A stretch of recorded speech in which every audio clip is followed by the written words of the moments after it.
chỉ bây về cũng in lâu đâm try em ai tuân thủ mà cái YouTube run video run tí chua tu hi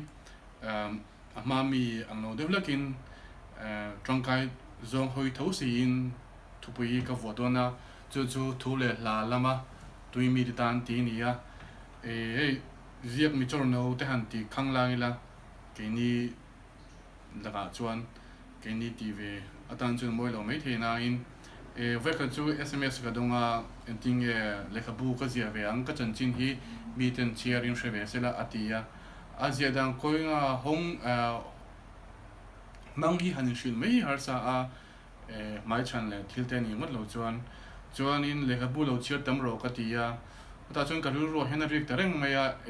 tui tam tak an karinga chu mi te ho tam po chuan in tuna ka video hi tang kai ka be se ni ta hianin ka ji ka phone pakata hianin ta chuan in train za ka chiar me nga chuan chu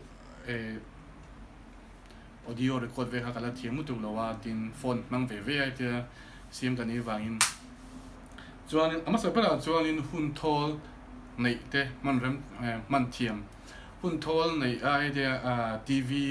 mấy mo kolai monia han chum mấy hi chuan in kan hun nei kha enge han pa liu bin kan in siam thelo thina tung lai mi te kan boya ban chuan kan hun thol nei a zia kha a tha the ni chuan adot le chuan in lekha bu chi tam hi thakop maya article te veng chung chan chin bu te chiar hi a thaim em mai ni chan chu lekha bu train khat te chan chin bu te veng chung chan chin bu te po hi mitam takina an thok khom te an edit nuwa anti chwa te ni thina wangin chiarila kami atang khani ngai dan te kan nei the ni ti ha sai du ni chuan adot le chuan in zia chin zia tam zia chin hi poi mo em me chan chu kan chiar atang khanin ngai dan te kan nei thia chu enting ka ziang ti te mo chuan in zia tam hi thashim shrimani ai atira engang pon thiam lo ma ila kan zia tam phot chun hei chu adik lo tia an tunai phe chuan tu vang mena zik to lo ni ama ka chuan in ama ka chu computer ha kan nei thono chungin kut khan ka zik tam zo ka leka pu na hanin to kami ka tiang ang te khan an ni vak to lo computer te laptop te le ma mobile phone ten an nei to wangin tunai chuan in chut tam te po ti la kan ti sual lo ma chu wang chuan in ti tam kha a tha ni ti la ka sei du ani chhan chu kan ti tam chuan in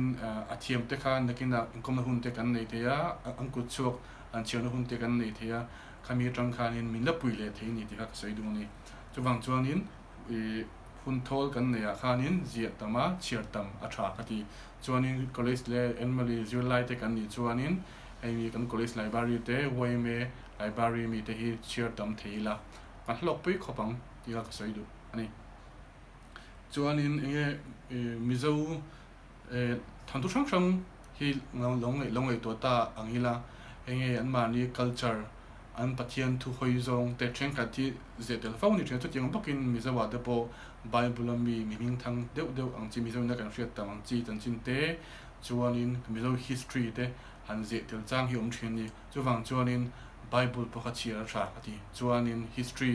mizo history pokah chiar tha atluk lo kan chiar tam phot kha chuan in mo kan chiar tam phot kha chuan in ngai da alo piang mai do ni hei mi mal chan chin kadan ti nunok kong trompuya ti zek tu katiang ami an chan chin thang ka han mai mi mal chan chin an te pokah chiar tha ka ti cham chu an nge mal thlapu thu mi mal chan chin zek ho hi man lai deuh chan chin hi an be chan deuh thina wa in chun thian kom tam tuk lo hi a tha ka ti boka ke po kha thian ka kom tam lo wa kan nei tam em lo wa ma se man chang chuan in kan thopi te chan chin mon chu pi te kha ka thian te ani de umaya atia kolaya hanin biak kalpa in biak chu am ve non ma se thian tak tak kha ka kom lem lo ani chuan in ziak mi tinge kaini ayatle ma thule la thiam te an thule la ngai thlak tam pe le enge an social media kal tlang po a thina siam ka tha ka tia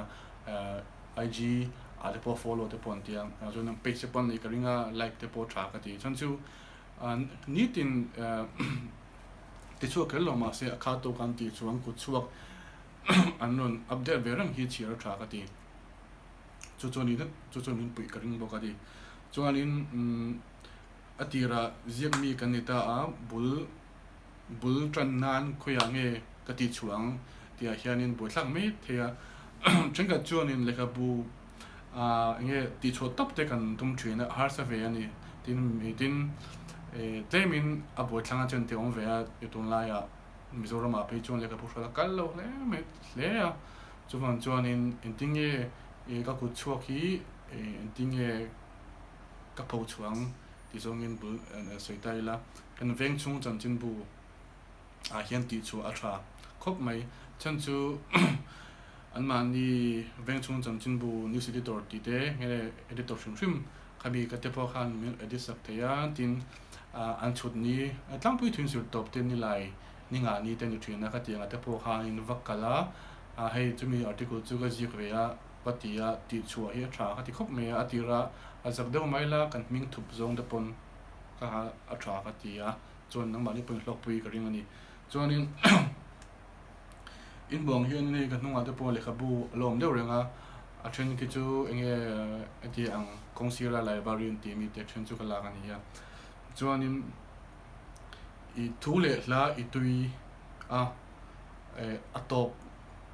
enge mi te hlo tlin na angka thleng theilo ma la thule la thiam te hi khovel chung zongin an ral to dong lo ni William Shakespeare te po kan ria abo ral to ma se tun thule la hi tun thleng college te po lazir ani chuan in nang po atira inkil toi do ma la khami khathil soi te tang khanin thiam to ka soi te tang khanin nge in zero theina lai le ma son thein tu lai te nei ni hri chuanin lo ti chin la chuanin hlokna pek ni te po karinga chuanin khami tang khanin zoimbong in I chawanga chuanin nuwa ka soyang khan le ka pute chiar tam nga thian zirmi thian te isiam chuanin te khan zoimbong bong in ma isonang ti ka ring tlat ni